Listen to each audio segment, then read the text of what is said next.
Então vamos iniciar, né, meus queridos? É um tema bacana, gente. O capítulo 12 de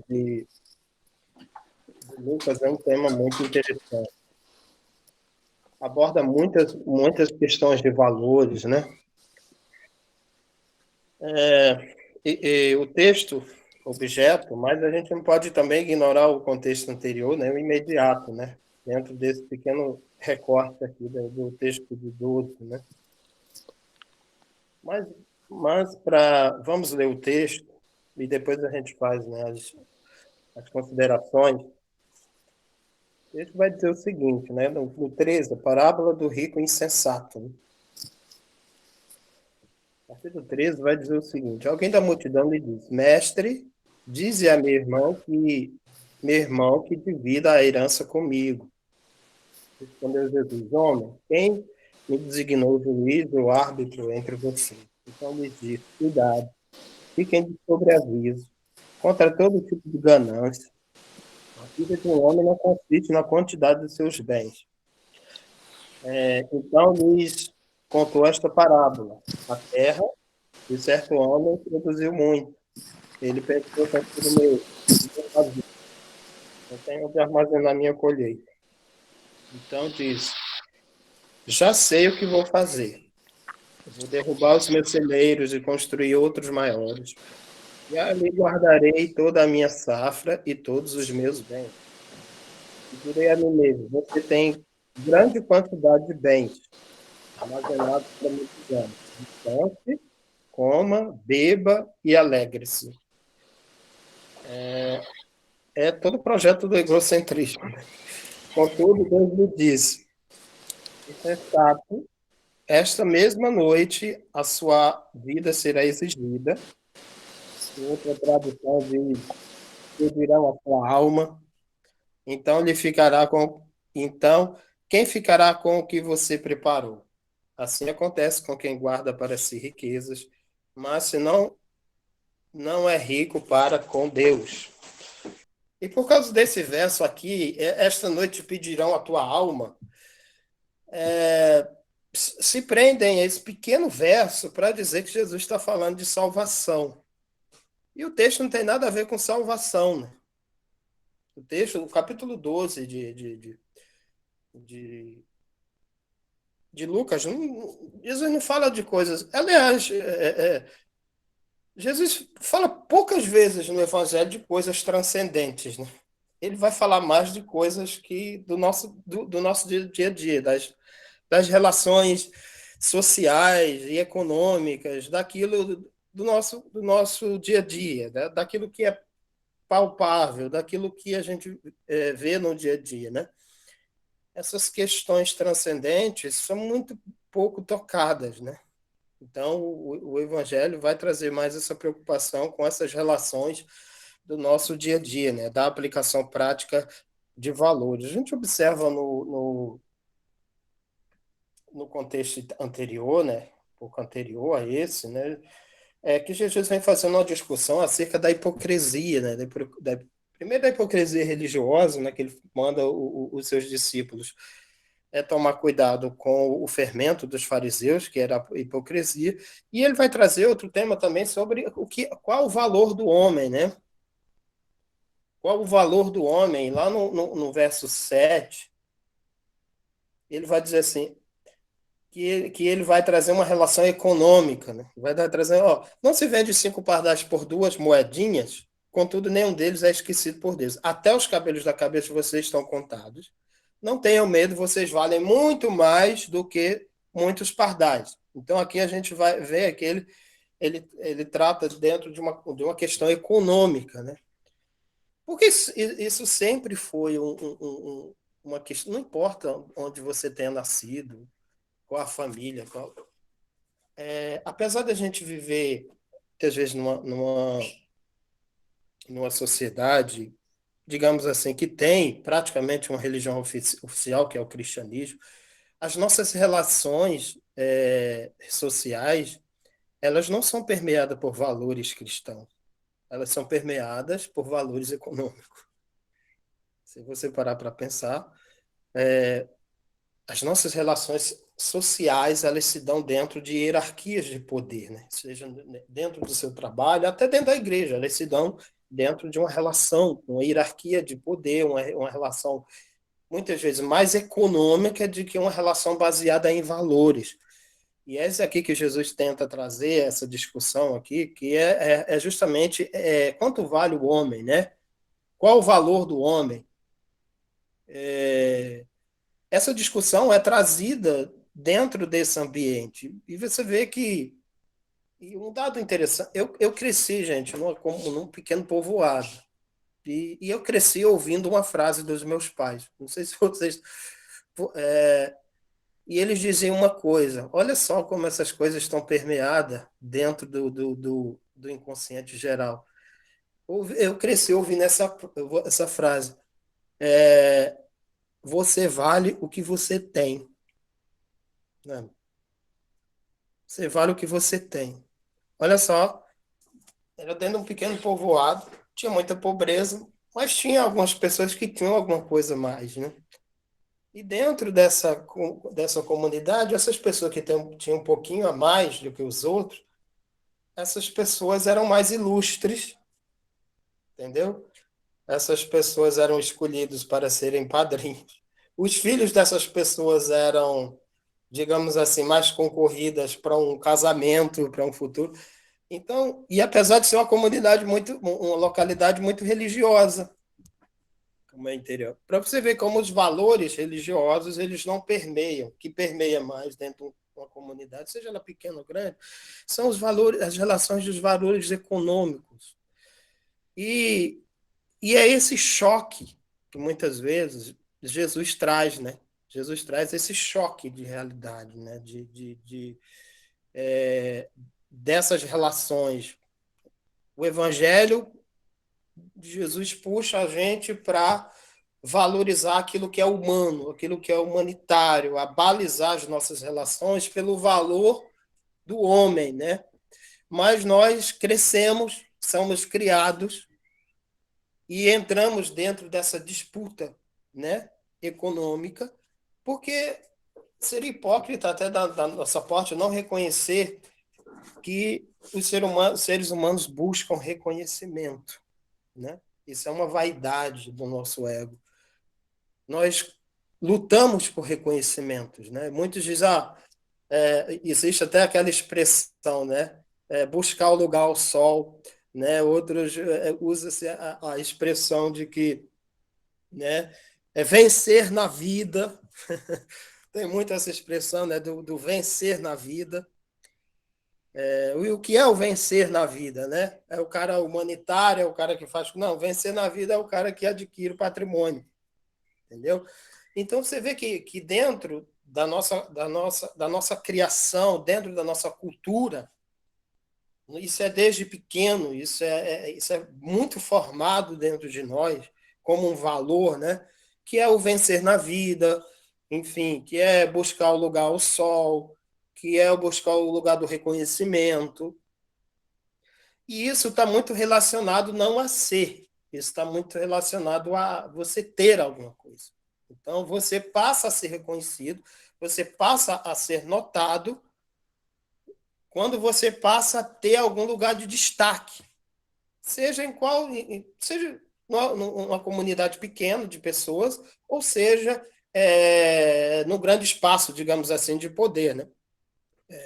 Você vai, e por isso que a gente tem até, isso eu já testemunhei pessoalmente, muitas, pelo menos já testemunhei dentro dessa minha trajetória, pelo menos duas, né, que eu vivenciei, estava dentro de comunidades cristãs, né, e evangélicas serem destruídas justamente por causa de uma briga patrimonial e uma briga de reconhecimento de poder, entendeu? Você vê como essas relações de poder, de notabilidade, elas estão sempre muito presentes. Elas tomam uma posição até que hegemônica sobre os valores do Evangelho, né? Sobre o valor do homem. Qual é o valor do homem? E esse capítulo 12 do livro de Lucas ele está permeado disso. Se você for ler, toda hora Jesus chamando a discussão, né? Discussão, o que é que vale mais, né? Lá no capítulo 7, né? No verso 7, não tenham medo, vocês, ó, até os cabelos da cabeça de vocês estão todos contados, não tenham medo, vocês valem mais do que muitos pardais. Por que, né, essa ênfase de dizer, olha, você vale mais, parece uma mãe dizendo para uma criança, né? Ó, você é importante, você vale mais, você.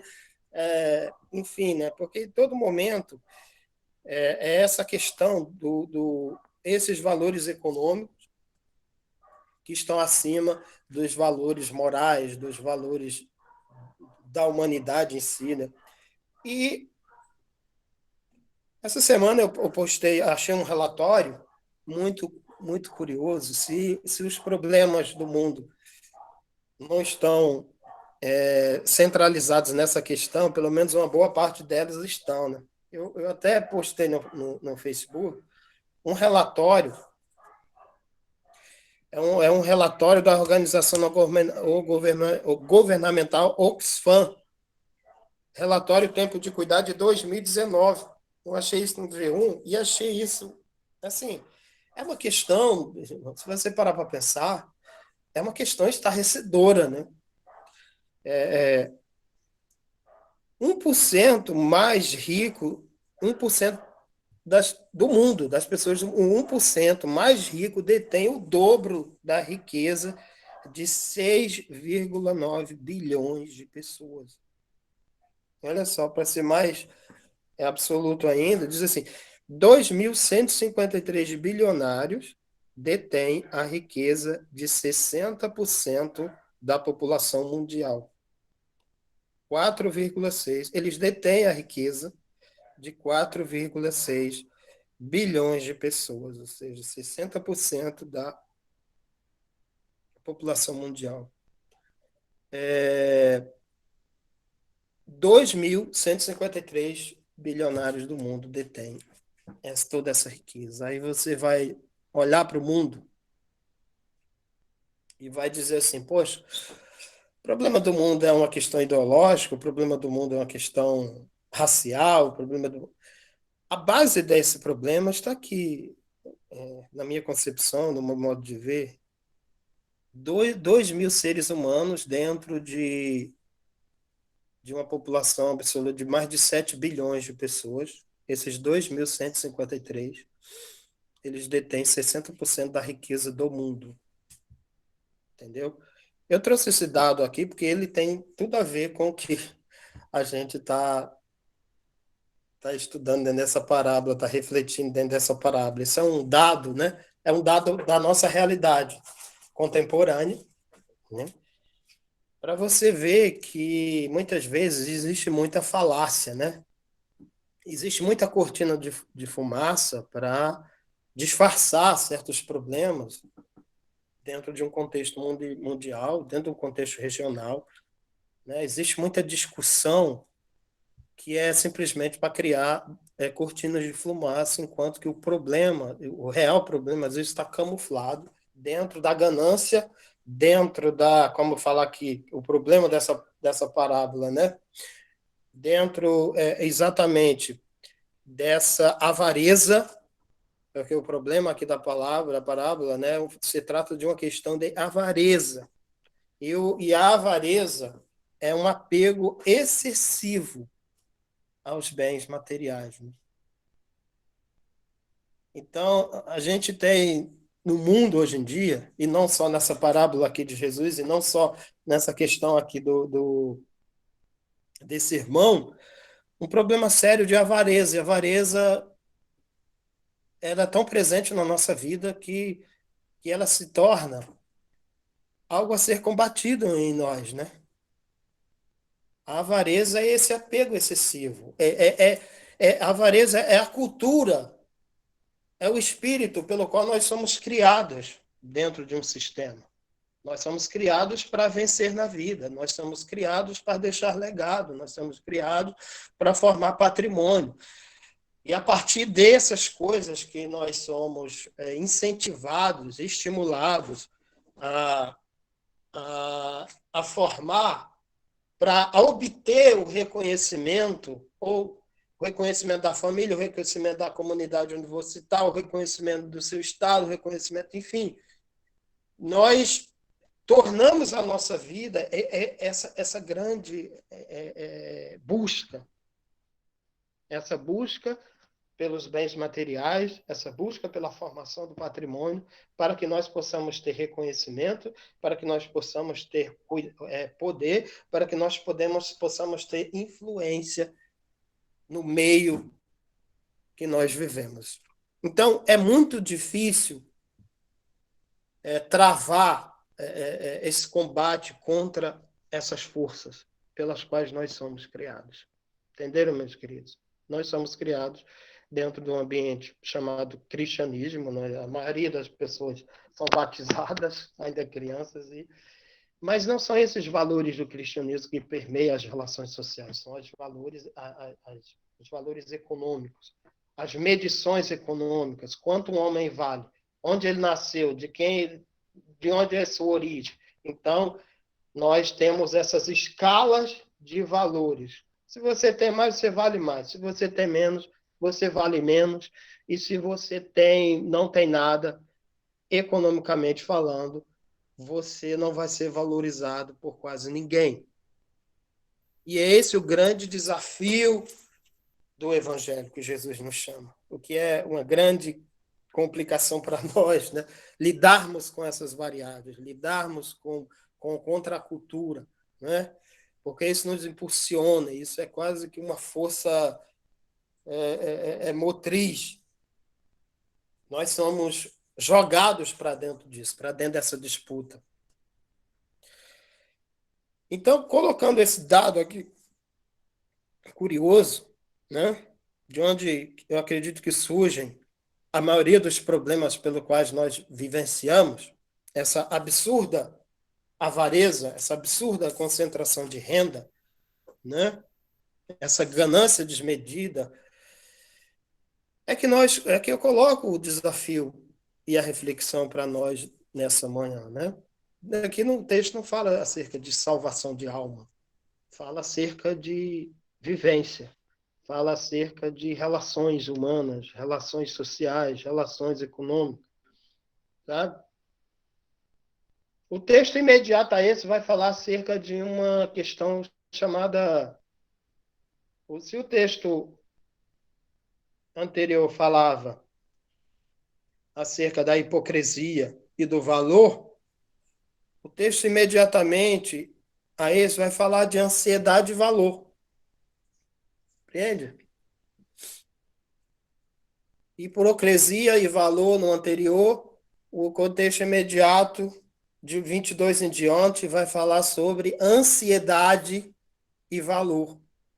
A ansiedade de se dar bem na vida, a ansiedade por ter, como que o ter, a partir do ter, você fosse ser reconhecido. Compreende as relações muito que Jesus traz, mais profundas do que a parte, digamos assim, confessional? A parte, muitas vezes, confessional é para camuflar essas coisas, sabe? Então, o objeto central aqui surge de uma pergunta. Então, Jesus está no meio de um conjunto de pessoas ali, e ali tinha um público muito heterogêneo, né? Ali tinha os discípulos seus, aqueles que andavam com ele, ali tinha geralmente tinha um grupo de autoridades religiosas, com aquela, digamos assim, aquela vigilância, né? O que esse cara está falando aí, porque esse cara está atraindo tanta gente, vamos lá dar uma olhada, porque nós, de certa forma, temos que manter o nosso status quo, né? Então, sempre tinha ali autoridade religiosa naquela vigilância do que ele estava falando, porque ele estava atraindo pessoas. E geralmente também tinha curiosos, pessoas que se achegavam, né? E é no meio, Jesus está ensinando sobre hipocrisia, está ensinando sobre valores. Surge meio que muito incomodado com a situação pessoal dele, então ele Ele traz toda a discussão para o problema dele. Ele acha que o problema dele tem que ter uma prioridade ali naquela discussão. E, e ele se levanta e manda que Jesus intervenha numa situação, digamos assim, familiar, num conflito de interesses, numa questão patrimonial, de natureza patrimonial. E ele, mestre, diz a meu irmão que divida a herança comigo, né? E Jesus, sabiamente, porque essa questão da administração da justiça, né? Naquele contexto lá, geralmente era administrada por rabinos ou por autoridades religiosas. Eles iam e administravam essa questão de justiça, e nessa questão aqui de natureza patrimonial, né? E Jesus diz assim: olha, eu não tenho, eu não ocupo essa posição de juiz ou partidor. Eu sou apenas um pregador, né? Eu não detenho nessa estrutura estatal nenhuma autoridade para intervir na situação de vocês.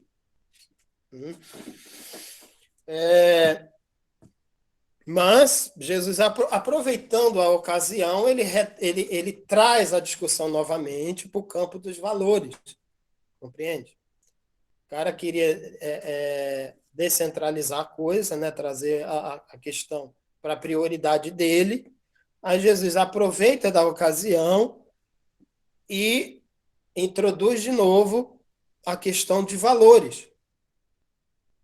Ele diz assim, então ele diz, cuidado, né? Ele diz assim, quem me constitui entre vós juiz ou partidor?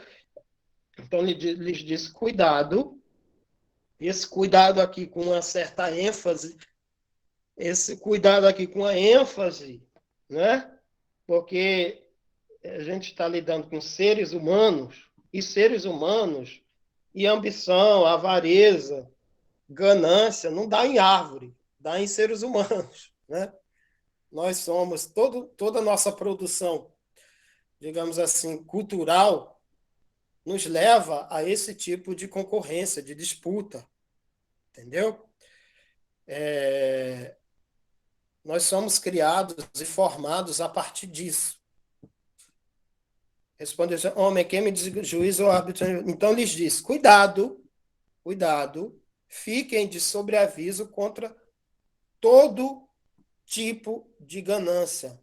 A vida de um homem, olha só, é sempre essa questão enfática.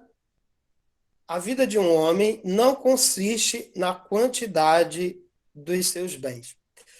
Aí eu pergunto a vocês, se isso não fosse uma realidade daquela época e da de hoje também, havia necessidade dessa ênfase, né, dessa advertência, porque sempre as questões materiais, né, da questão das avarezas, ela toma sempre uma proporção bem maior do que esses valores humanos, né?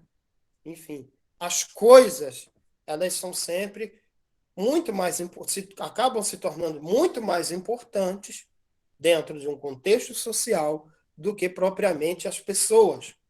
Por isso aqui a ênfase do Cristo, né? Cuidado, fiquem atentos, fiquem de sobreaviso contra todo tipo.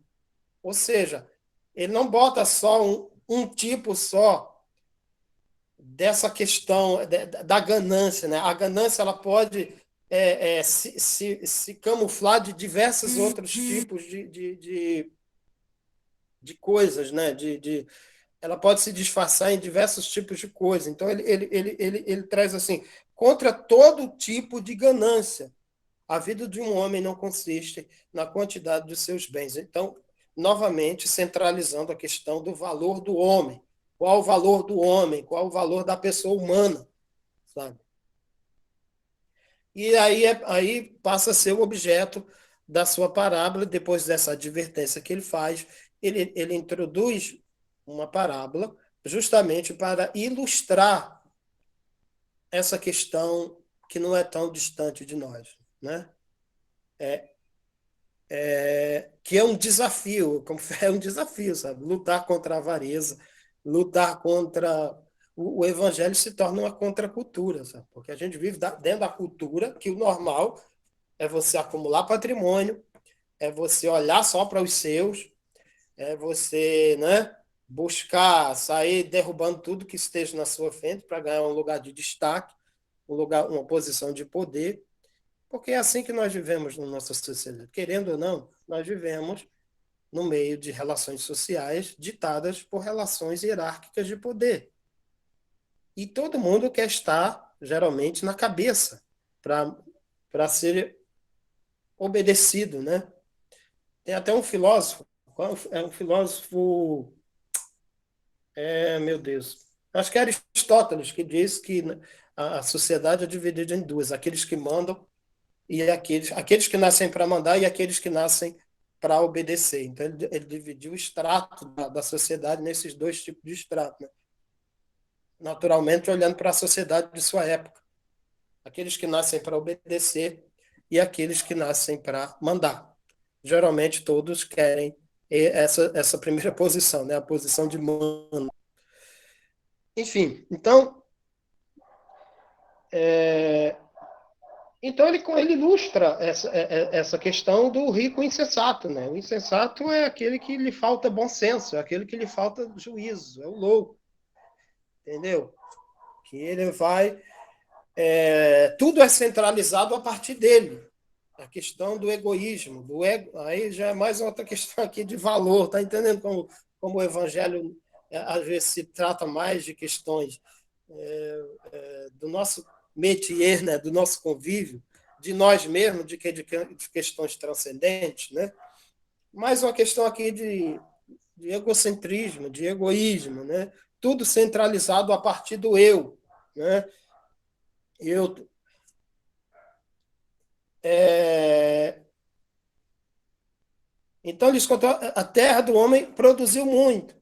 Então, e ele pensou consigo mesmo. Então, tudo é centralizado no eu, entendeu?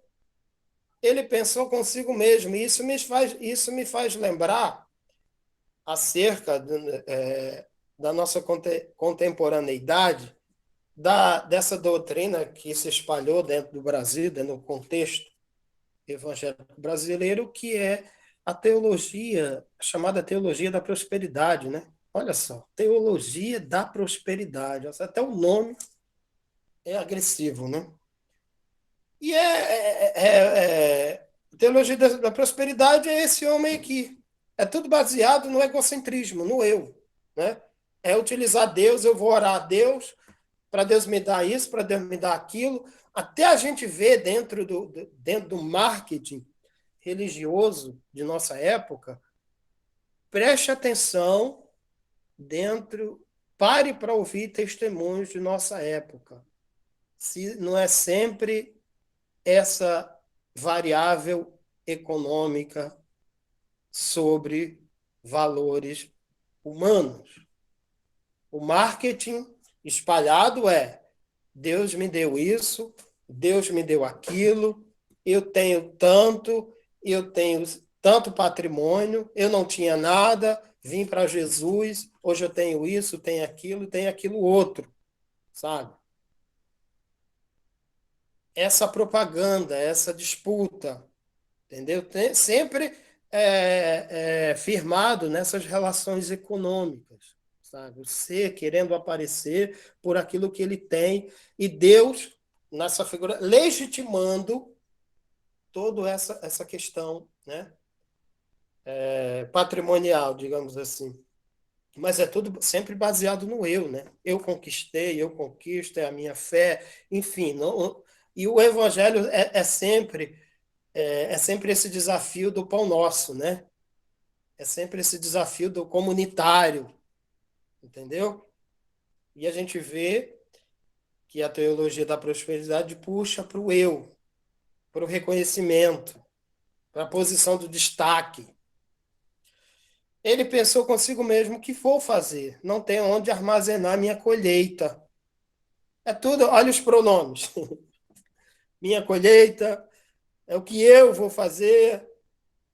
minha colheita. Então, diz, já sei, eu vou fazer, o pronome aqui tá omitido, mas já sei o que vou fazer, é tudo centralizado no eu, né? No ego.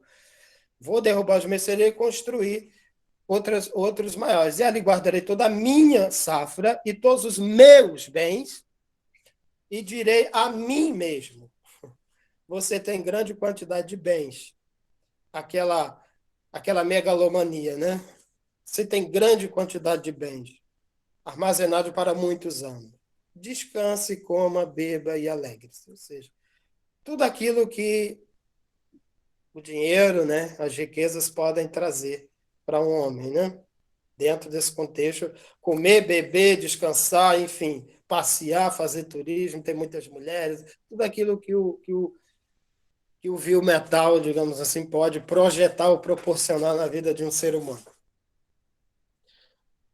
Aí vem a crítica. Quando Deus lhe disse, insensato, esta mesma noite a sua vida será exigida. Então, quem ficará com o que você preparou, né? Vale a pena? A pergunta é, vale a pena? Todo esse egocentrismo, todo esse egoísmo, né? Tudo isso para acumular todo esse patrimônio. E na transitoriedade da vida. Se você morrer hoje, né? Todo esse seu esforço egoísta, do que vai valer? Você está juntando para outros, né? Nesse mesmo contexto, no contexto imediato, depois, a partir do 22, lá no final, Jesus vai dizer assim: não ajunteis tesouro na terra, onde a traça e a ferrugem, mas ajunteis tesouros no céu, onde essas coisas não são destruídas, né? É, esse tesouro no céu é justamente relacionado a esses valores, digamos assim, humanitários, né? Esta noite a sua vida será exigida, então quem ficará com o que você... Assim acontece com quem guarda para si riquezas, mas não é rico para com Deus. Meus queridos, essa é a reflexão que a gente traz. Uma gama, que se você parar para pensar, tem muito a ver com você e comigo. Isso tem muito a ver com você e comigo, porque nós somos criados numa sociedade assim, sabe? Nós somos jogados para o meio dessa disputa. Esses valores estão bem próximos a nós. Nós somos tentados todos os dias a sermos avarentos, a sermos gananciosos. Nós somos tentados todo dia a buscar, né, a posição de destaque, a posição do poder, entendeu?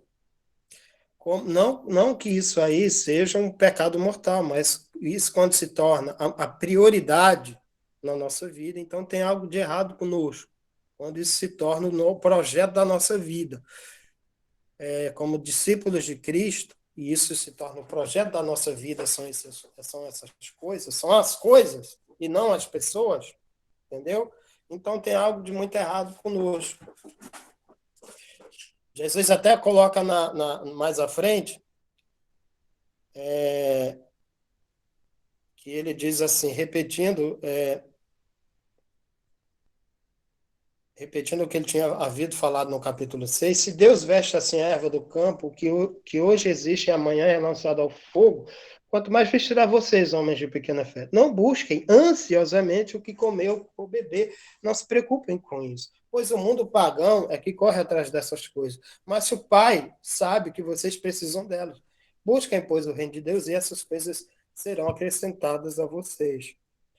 Então, o que Jesus coloca é que determinadas coisas vêm como acréscimo na nossa vida, entende?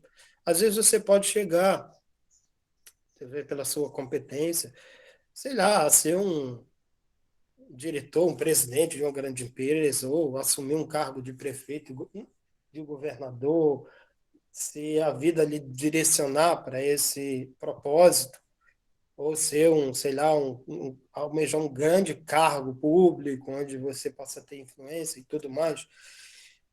Isso não é pecado, não, gente, mas centralizar a vida, que Jesus está falando assim, se a prioridade da sua vida for alcançar isso aí, então tem alguma coisa de muito errado contra você. Porque se a prioridade da sua vida for alcançar essas coisas, fatalmente você vai destruir muitas vidas até você chegar a esse topo, entendeu? Você vai destruir muitas vidas. Você vai passar por cima de muita gente. E você vai cair nessa armadilha da avareza. Ou seja, que é colocar as coisas acima das pessoas. Entendeu? Não deve ser a prioridade da nossa vida as coisas materiais. Sabe? Se vier como acréscimo, como Jesus diz aqui, amém. Estamos aí na vida e tal. Se essas coisas vierem como acréscimo e não ser o projeto central, a prioridade da nossa vida. Porque se for a prioridade, você vai ser o exemplo, a ilustração desse homem aqui, né? É o ego acima de todas as coisas, entendeu? É o poder pelo poder, é o dinheiro pelo dinheiro, é o dinheiro por aquilo que ele pode trazer de benefícios. Compreendeu, meus queridos? Aqui é Jesus, né? Sempre centralizando nos valores, sempre puxando a conversa para uma reflexão e por isso que ele sempre vai dizer assim, eu vim trazer, eu não vim trazer paz, vim trazer uma espada, porque ele confrontava a cultura, ele confrontava os valores da época e ele deixa a gente muito incomodado, sabe? Ele deixa a gente muito incomodado. Quando você lê o Evangelho, ele acaba deixando a gente muito incomodado, porque nós somos criados para sermos esses agentes, né? Da avareza, da ganância. E quando o Evangelho vem e nos confronta e diz assim que esses não são os valores principais da nossa vida, a gente fica incomodado, né? A gente fica na responsabilidade de lutar contra isso, de abrir mão disso, de nadar a favor da corrente para nadar contra a corrente, sabe? Então, é essa escolha que, que Jesus sempre nos coloca, né? Que os valores do Evangelho nos traz. E diante disso, eu abro aí para vocês. Vocês viram que eu coloquei bastante questão. Né? Fiz isso intencionalmente para vocês responderem. Então, vou abrir aqui as oportunidades para poder vocês responderem os meus questionamentos. Então, quem se habilita agora a fazer a sua participação? A minha parte aqui eu já coloquei as variáveis diante de vocês para a gente fazer a reflexão. E aí, Golden Boys?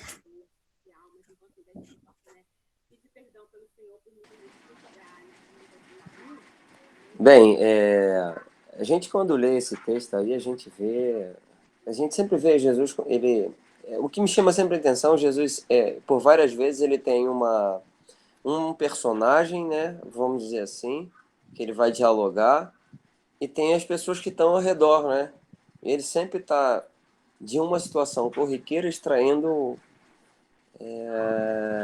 vamos dizer assim, ou revelando o máximo que ele quer para o ser humano. E em contrapartida, com a nossa ínfima capacidade de pensar somente em nós, a gente deixa de buscar esse olhar de que realmente o quanto nós somos forjados. Aí são dois pontos, né? Para olhar somente para o nosso umbigo, né? Exato. Porque é isso, Jesus estava ali num convívio com as pessoas e daqui a pouco chega um cara e que vai dialogar e fala que resolve o meu problema. O meu problema é sempre mais importante. Né? E aí, né? Essa coisa, e é assim, o Chega que. atropelando. É isso aí, né? É o que eu vejo, né? Lógico, dentro de vários pontos foi tratado essa capacidade que a gente tem de que a solução para o nosso problema ela tem que ser imediata, tem que ser mágica, né? Sim, E, sim. e meio que assim, que dane-se o outro, né?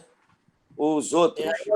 aí onde entra o oportunismo religioso, né? Oferecer a solução mágica Isso para aí. as pessoas que estão no problema, soluções para problemas básicos, né? Então aparece um É. oportunismo religioso. Né? E a outra coisa é essa questão realmente do ser humano, né? De que eu tenho pensado muito sobre isso. É o seguinte, a gente não consegue mensurar valor naquilo que a gente tem e a gente sempre lamentar pelaquilo que a gente não tem ou não teve ou que já passou, já É, passou. Já, assim, eu vou falar de coisas da vida, né? Eu tenho tentado levar, não é uma situação que eu seja melhor que as pessoas. Cara, o que não aconteceu no passado que passou de oportunidade não adianta.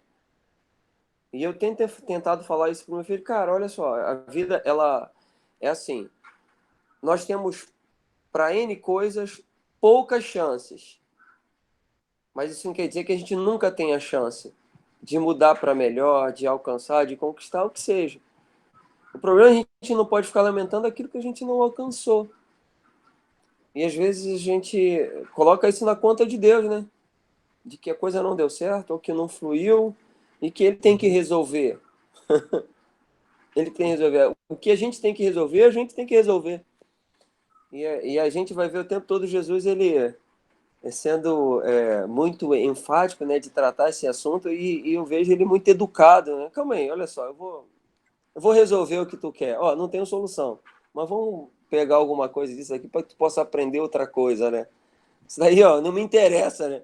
Foi meio que assim, ó, isso daí não me interessa não, cara. Não é prioridade, não. É isso aí, é isso aí. Essa coisa de você pensar, né, que nesse ponto que eu falei, que a gente acha que as nossas prioridades, elas têm que ser têm que ser atendidas e que, ao mesmo tempo, que tudo que a gente apresentar diante de Deus, isso é uma coisa que tem Não, que ser atendido. e a presunção vai mais longe. A nossa prioridade tem que ser a prioridade de Deus, né? E é Isso aí, resolver o nosso problema primeiro. é isso aí, é isso aí. Então é só essa coisa aí que isso aí me faz sorrir, né? Que é uma coisa intrigante, né? Muito bom, muito bom. Quando Jesus disse, olha, o meu reino não é desse mundo, e ele estava numa situação que ele disse assim, olha, se eu quisesse, se o meu reino fosse desse mundo, eu podia pedir que viesse uma legião de anjos aqui e resolvesse os problemas, mas só que o meu reino não é dessa terra, desse mundo. E o reino do mundo é assim, É, infelizmente os homens, eles são ciumentos. Os seres humanos são muito ciumentos. Quando ele quer sempre copiar ou ser igual ou maior do que o seu vizinho, o seu próximo. Então, ele luta para isso mesmo. Ele faz coisas que meu pai dizia assim, até Deus duvida para conquistar os seus objetivos. Mas só que Jesus falou, não, a minha conversa com vocês é outra. Eu tenho eu tenho alguma coisa muito especial e melhor que não vai ser para coisas assim, tipo, visíveis, para vocês olharem e se orgulharem daquilo. Mas eu tenho coisas que diz respeito ao seu lado interior, a sua parte invisível. E isso foi muito complicado, muito difícil para as pessoas entenderem. E é até hoje. Até hoje continua assim. Outro dia, quando eles prenderam o NEM da Rocinha, aí o repórter falou assim: esse camarada matou muita gente para chegar onde ele chegou, porque ele vai destruindo os seus companheiros para chegar no posto, no top, no topo. exatamente, exatamente. Então, e a vida dos homens, ela funciona mais ou menos assim. Ele não interessa muito no Exatamente. que o outro, na vida do outro, não. Se ele tiver que matar ele de fome, mata, mas eu me sobrevivo. É isso. Exatamente. Muito bom. Tá com um bom look hoje.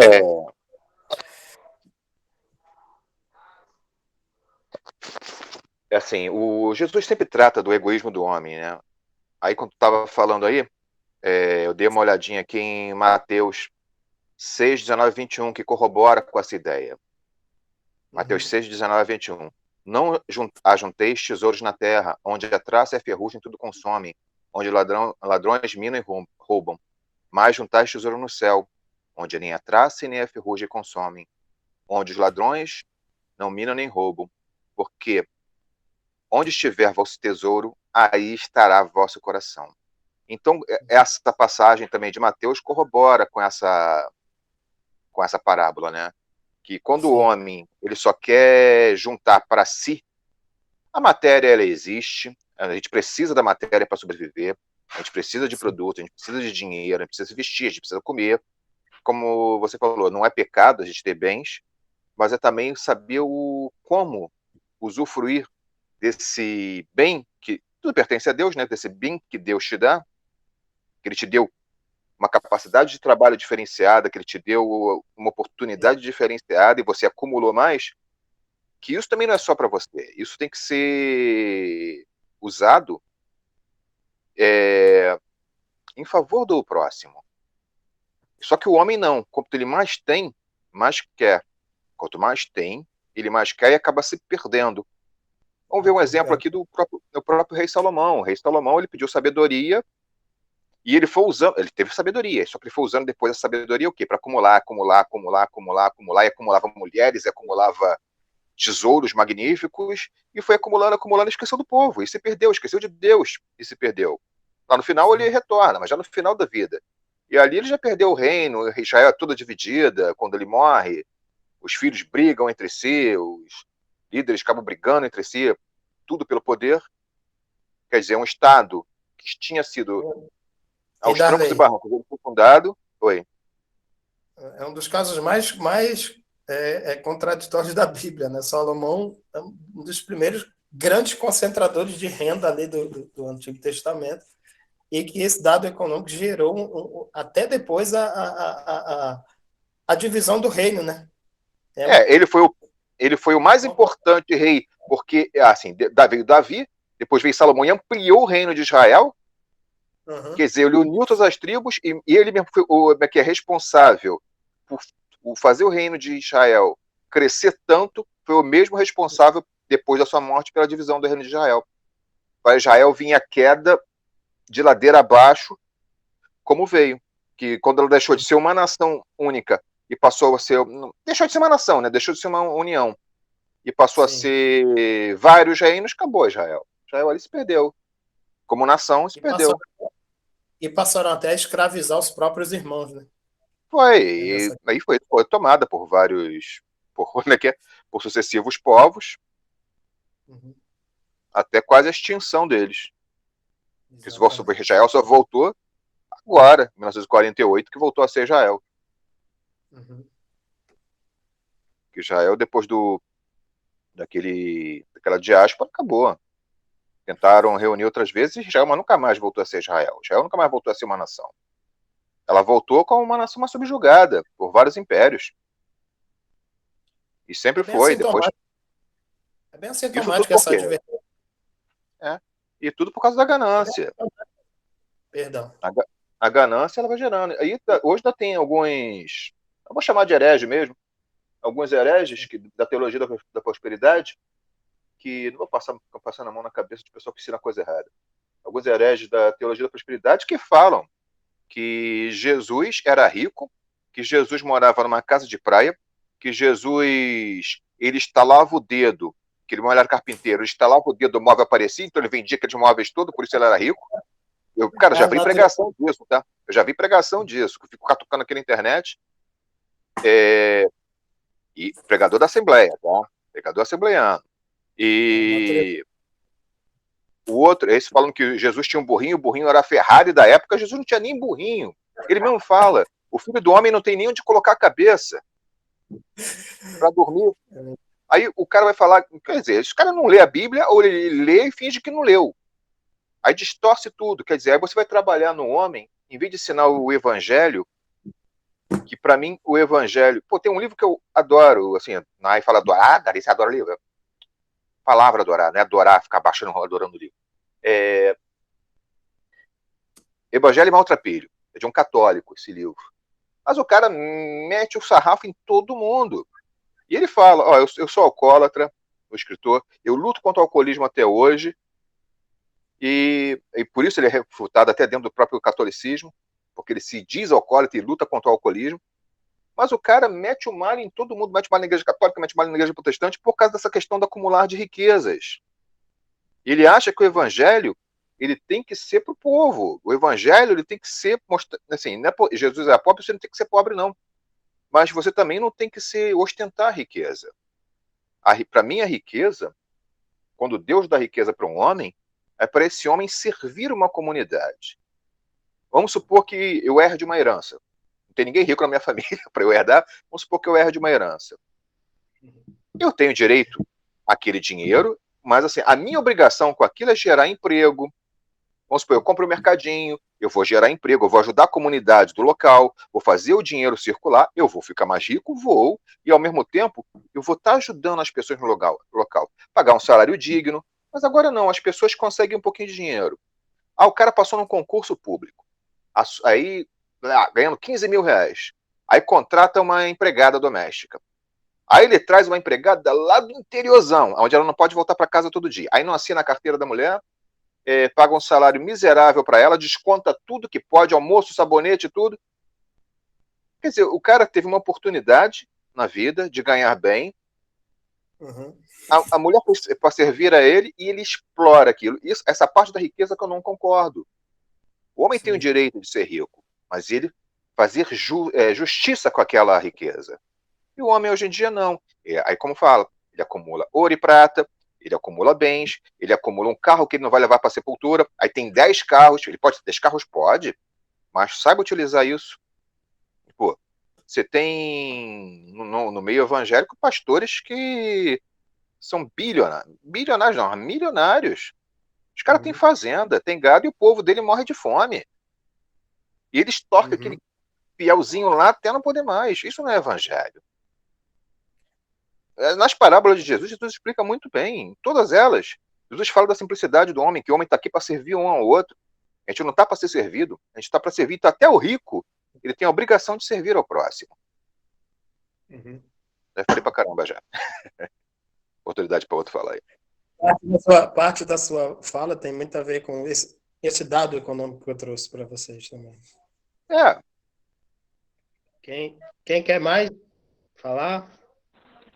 Eu concordo com tudo isso que o Darlene falou. E outra, tem pastor que tem até helicóptero e tudo. Entendeu? Vocês estão vendo o que está acontecendo lá na Angola, a briga que está tendo lá, com o pessoalzinho de uma outra fé aí. O pessoal daqui do Brasil está querendo tomar a igreja de lá por causa disso, dinheiro, ganância. É só isso que eu... Mas, assim, sinceramente, a vontade de meter o pau nesses caras é tamanha. Porque, sinceramente, desculpa que eu vou falar, são tudo cambada de safado, cara. Entendeu? Que ficaram ricos nas custas do povo.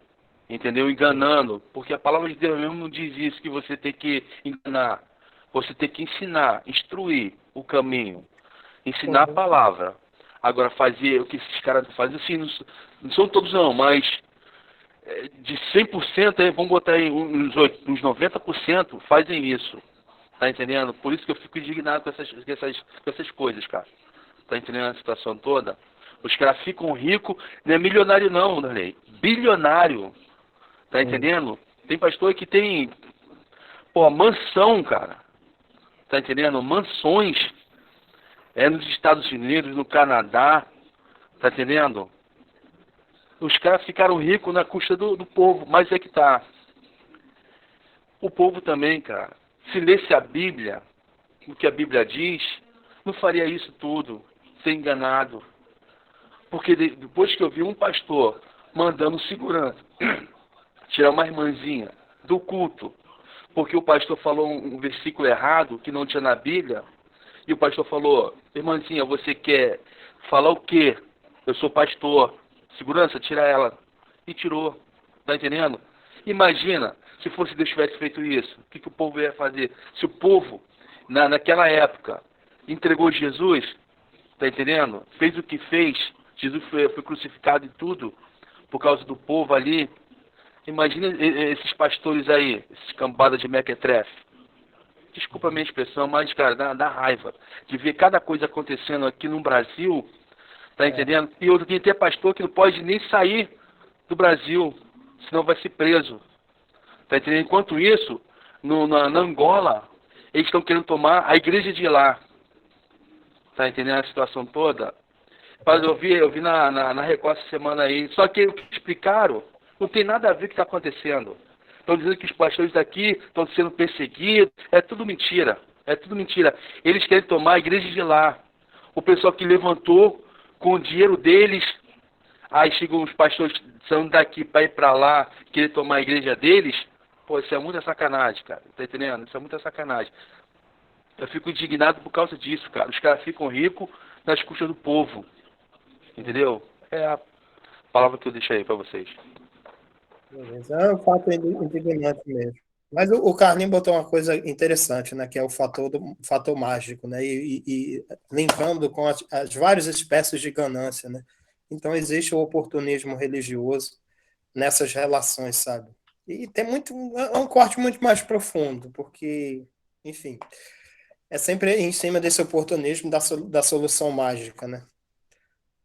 E, Adailton, o que é que você achou desse dado econômico aí que eu trouxe para... Faça uma parte aí. Cara, eu achei muito bom, é muito oportuno. O que acontece? A gente tem, no Brasil, né, a gente tem uma situação bem atípica dos países europeus e dos países da América do Norte. Aliás, a América Latina ela é muito singular nesse sentido. Como ela foi um continente, a América Latina como um todo, né, você tem a América Central e a América do Sul. As duas Américas foram um continente de exploração. Essa questão histórica, ela marcou decididamente esses dois continentes ao longo do tempo. Então, a falta da cultura, né, da leitura, fez com que o povo tivesse esse pensamento primeiro, pensamento servil. O brasileiro ele tem um pensamento servil. Haja visto que a gente está conseguindo perceber hoje, o pessoal bater continência para a bandeira americana, de exaltar o americanismo. Eu não sou contra o capital, mas eu entendo que o capital o capitalismo ele está longe de ser o sistema ideal econômico para o mundo, tá? Infelizmente é o que a gente tem que encarar hoje, mas as pessoas não leem a Bíblia, tá? A grande verdade é que a maioria esmagadora das pessoas não leem a Bíblia. Se elas lessem a Bíblia, eu tenho um amigo pastor que de vez em quando fala comigo, ele fala assim, você tem que se posicionar, na verdade são dois amigos que falam isso comigo, você tem que se posicionar mais dentro do evangelho, que você tem uma posição muito política para tudo. E eu não respondo muita coisa, mas eu fico imaginando que essas pessoas leem muito pouco a Bíblia. Porque se você pega todos os profetas menores e pega o próprio Jesus, o discurso deles é totalmente político. O discurso de Jesus é político em vários momentos. Ele é contra o sistema opressor de Roma, contra o sistema sociopolítico dos fariseus, e ele expõe esse discurso de que ele é contra isso o tempo inteiro. É claro que Jesus não deixa de tocar no ponto espiritual, mas como você mesmo disse, as pessoas não leem a Bíblia no sentido de tentar entendê-la. Lembra do Filipe, que quando encontra o eunuco, ele faz uma pergunta para ele, você está entendendo o que você está lendo? E aí o eunuco diz assim, como é que eu vou entender se ninguém me explica? E as pessoas leem a Bíblia, e aí criam essa cultura de que ler a Bíblia é muito difícil. É realmente muito difícil você ler a Bíblia quando você nasce num país onde as pessoas não são ensinadas a ler. Os pais não leem, não ensinam os filhos a ler. A escola, ela também não ensina a criança a ler. Eu duvido muito que o meu filho, mesmo estudando em escola particular, tenha a mesma educação que eu tive no que diz respeito à literatura, porque quando eu tinha 2 anos de idade, eu ia para a biblioteca toda semana. Toda quarta-feira era dia de ir para a biblioteca, o professor me obrigava a pegar um livro, eu ia para casa, lia, e na outra semana, e isso era uma época de ditadura, na outra semana eu dizia o que eu entendi daquela leitura. Então, claro que era muito lúdico, eu entendi que o personagem era alegre, era triste, por que ele era triste, por que ele era alegre. Isso não existe mais, isso é um tipo de educação que hoje subiu e está na escola elitizada. Então eu posso dizer que a maioria de nós aqui teve uma educação privilegiada, porque numa época em que a educação no Brasil funcionava, numa boa parte das escolas. Eu estudava numa escola de ensino fundamental que você tinha filho de rico, muito rico, e filho de pobre. Hoje eu voltei àquela escola, é uma escola totalmente destruída, só estuda lá quem é pobre, quem é rico não estuda mais lá. Na minha época era assim que funcionava. E aí, quando você vai ler a Bíblia, a única interpretação que você tem é a interpretação espiritual. Não, as pessoas são incapazes de enxergar dentro da Bíblia o texto político que ela trata. E a Bíblia trata em vários textos, ela trata da questão sociopolítica, em vários textos. Jesus, mesmo sendo Deus, quando ele vai falar sobre o que é espiritual, as pessoas não conseguem perceber isso. Jesus, em momento nenhum, fala o que é o céu, o que é a eternidade, como vai ser a eternidade. Jesus vai falar sobre o que é a vida aqui, como a vida aqui deveria ser, como a sociedade deveria se comportar aqui, como politicamente os homens deveriam se organizar aqui, e em momento nenhum ele fala como vai ser a eternidade, porque não compete ao homem saber como vai ser a eternidade, porque senão você vai viver alienado, e era tudo que Jesus não queria, que aqueles homens vivessem alienados e era como eles viviam. Então ele tem esse discurso religioso no que diz respeito a transformar o caráter do homem, mas ele tem o discurso político no sentido de fazer o homem enquanto participante do processo de organização religiosa e política do Estado, daquele momento do Estado. E as pessoas ignoram isso completamente. E aí a gente pega todo o texto. Isso não é só o pentecostal, não. Isso é eu e você e todo mundo que está aqui, pega o texto religioso e transforma o texto religioso num texto de bênçãos materiais. Por exemplo, você pega o capítulo de Efésios, capítulo 2 e 3, né, você termina o capítulo 3 de Efésios, e aí você diz assim, no versículo 20, aquele que é capaz de fazer infinitamente mais do que tudo que pedimos, pensamos, de acordo com o seu poder que atua em nós. Aí falou assim, caramba, então Deus é capaz de fazer infinitamente mais do que tudo aquilo que eu peço. Se eu estou pedindo um emprego, ele vai me dar um cargo de diretor. Se eu estou pedindo um carro, ele vai me dar uma Ferrari. Mas o cara esquece de tentar ler o texto, porque no capítulo 2 e no capítulo 3, o capítulo 3 nada mais é do que uma conclusão do capítulo 2, quando Paulo fala da perseguição, da dificuldade de ser cristão e da promessa vindoura da eternidade para aquele que transforma o seu caráter. E ele termina no capítulo 20 dizendo o seguinte, olha, aquele que é capaz de fazer capítulo 3, infinitamente mais do que tudo que pedimos. Ou seja, ele está dizendo, se você for ler o texto acima, ele vai dizer o seguinte, olha, nós pedimos a ele que nos livre da tribulação, nós pedimos a ele que nos dê força para vencer a perseguição, nós pedimos a ele discernimento para agir no meio da tempestade, mas ele é infinitamente mais poderoso para fazer infinitamente mais do que aquilo que eu estou pedindo. Ele não só vai me livrar, como vai me dar uma vida eterna. Ele não só vai me dar sabedoria, como vai me ajudar a agir na eternidade como um homem cristão, ou como um homem santo, ou como um homem de vida eterna. Então, esse texto, ele trata especificamente da vida eterna e da alma do homem. E a gente consegue transformar o texto num texto capitalista. E a Bíblia atende ao capital. Ela no final, ela vai atender ao capital. E não acho que seja diferente, porque mesmo quando nós não tínhamos o capitalismo estrutural, a Bíblia já atendia ao capital. Você vai ver que a Bíblia, em vários momentos, ela legitima a escravidão. E em momento nenhum a Bíblia deixa de dizer que a escravidão é errada. Ela passa a dizer que a escravidão é errada. Ela até fala, e aí eu acho que a Bíblia é progressista, porque ela fala que a escravidão deveria ser abolida a partir do 7º ano. Então, no 7º ano, você dá liberdade para o escravo. Mas ela não diz em momento nenhum, por exemplo, que o escravo é pecado. Quando a gente sabe que tratar o próximo, e Jesus fala isso, tratar o próximo como se ele não fosse teu irmão, é um pecado. Mas entenda isso, Jesus também não defende o escravo, porque naquela época, escravo não era o teu próximo. Escravo era alguém que teve a sina de nascer como escravo.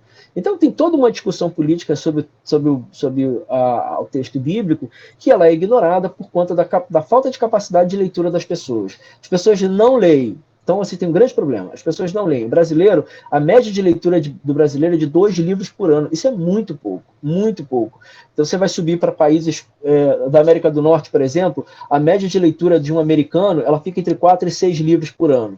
Tá? A média de leitura, aí você vai para a Europa como um todo, o europeu como um todo lê 8 livros por ano. Você tem a França que lê mais, a Alemanha que lê mais, né? A França e a Alemanha, os caras passam de 10 livros por ano, ou seja, o cara lê mais ou menos um livro por mês, a Alemanha também passa de 10 livros por ano, e enquanto a gente acha que dá para ser crente sem ler, infelizmente a gente acha isso, a maioria dos cristãos não lê nada, nem a Bíblia, então eu acho que as pessoas não deveriam ler a Bíblia com cunho religioso. Vou ler para Deus me abençoar. Não, você tem que ler a Bíblia para ler, cara. é o manual da tua religião, então você deveria ler a Bíblia todo dia. Então eu penso que o homem deveria ler a Bíblia sim, né? A gente leva uma surra de todas as religiões espíritas, a gente leva uma surra, tá? Porque eles fazem o trabalho social de Jesus muito melhor do que o nosso. Eu penso que a igreja, eu sou radical, eu acho que a igreja não deveria nem ter templo, eu acho que a igreja deveria adiantar todo o seu dízimo e toda a sua oferta e ajudar a sociedade. Mas a gente se organizou em templo, então façamos o templo. Mas a gente leva uma surra de pessoas que se estruturam para ajudar a sociedade, a gente leva uma surra de gente que faz benemerência, a gente leva uma surra da maçonaria, que faz muito mais benemerência do que nós, e aí a gente continua dizendo que maçom vai para o inferno. Então a gente leva uma surra desse pessoal todo e a gente ainda se acha detentor da verdade. Então, o que o cristão deveria fazer? Primeiro, tomar vergonha na cara e passar a ler. Ler de verdade. Ler a Bíblia, não com cunho religioso. Ler como um livro que traz cultura e conhecimento e, no mínimo, questões de vocabulário. Né? O cara vai melhorar. Então, ler a Bíblia, passar a ler, pelo menos, entender a sua própria realidade. Enfim, eu vou falar demais. Mas é isso, é tratar o conhecimento como conhecimento. Essa semana eu vi um cara fazendo um discurso, né, numa rádio, dizendo que ele odeia Paulo Freire, porque o Paulo Freire ensina A, B, C. Cara, de verdade, eu nunca tinha lido Paulo Freire. Eu falei o seguinte, cara, tem gente criticando demais o Paulo Freire, eu vou passar a ler esse cara. Comecei a ler o Paulo Freire. Não é possível que um educador seja contra as ideias daquele cara. E aí eu entendo porque em Harvard, por exemplo, as pessoas estudam isso, as pessoas levam a sério, porque tratar o indivíduo com respeito, o que ele trata basicamente é isso, é tratar o indivíduo com respeito, compreender a cabeça de cada região desse país que é tão, como a gente começou no início, Ayrton, Jesus ele trataria isso. A gente tem um país onde tem bilionários e tribos indígenas, é um país muito diferente da maioria dos países do mundo. Onde você vai achar tribo indígena nesse mundo ainda? Você vai achar aqui na América. Então o Brasil tem tribo indígena e tem gente bilionária. Então um país com tantas idiosincrasias, com tantas diferenças, a gente ainda consegue tratar o cristianismo como resultado de capital, ou capital como resultado de cristianismo. E isso é um problema muito grande nas nossas igrejas. Quando a gente assume o púlpito para dizer Deus me deu esse carro, a gente está transformando Deus num serviçal. Deus não tem nada a ver com carro, Deus não tem nada a ver com casa. Eu sempre falo isso. Eu também já tive esse discurso e cada vez mais eu vou me despindo dele, eu tento me despir, porque é um discurso tentador. Dizer que eu consegui meu emprego porque foi Deus que me deu é um discurso tentador. Mas o que Deus te dá é caráter, sobriedade, serenidade, paciência e sapiência. Né? E esse é o projeto que Cristo tinha para os homens, e principalmente Deus me dá a oportunidade para fazer com que o meu próximo seja abençoado. Mas isso é um discurso muito grande, mas começa pela consciência de compreensão, leitura, e a gente parar de ser papagaio de pirata, porque o brasileiro ele tem esse dom de ser o papagaio de pirata. Ele repete o que a Globo fala, o que a televisão fala, o que a Band fala, mas ele não lê.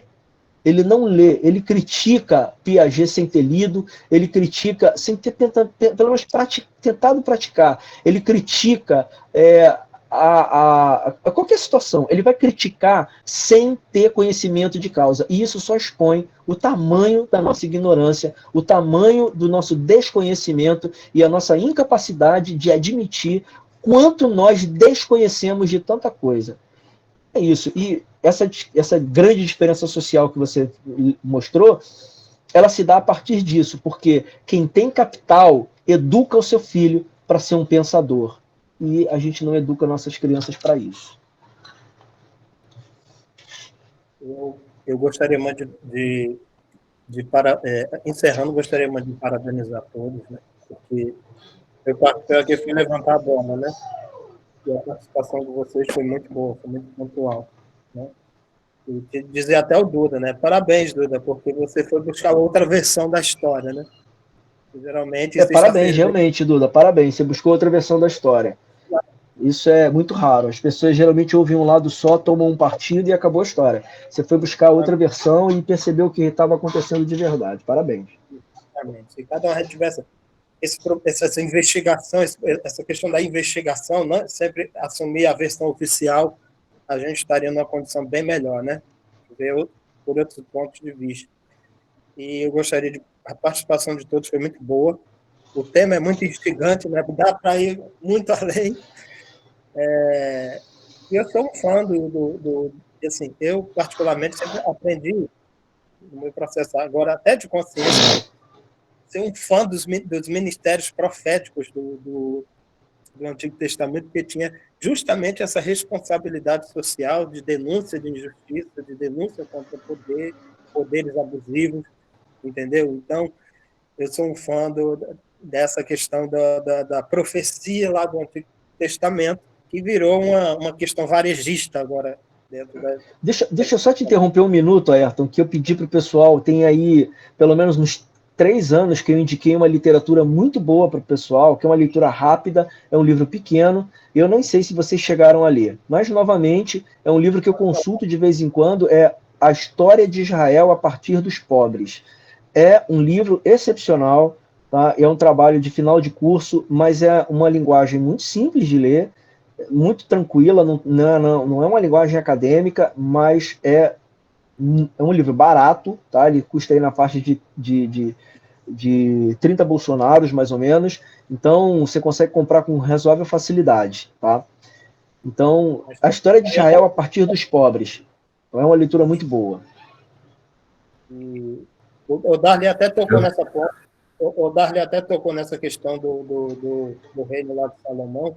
Eu acho que um dos maiores, assim, digamos que pecados ali foi exatamente essa alta concentração de renda, o que se utilizou de fazer escravos dentro da sua própria nação, né?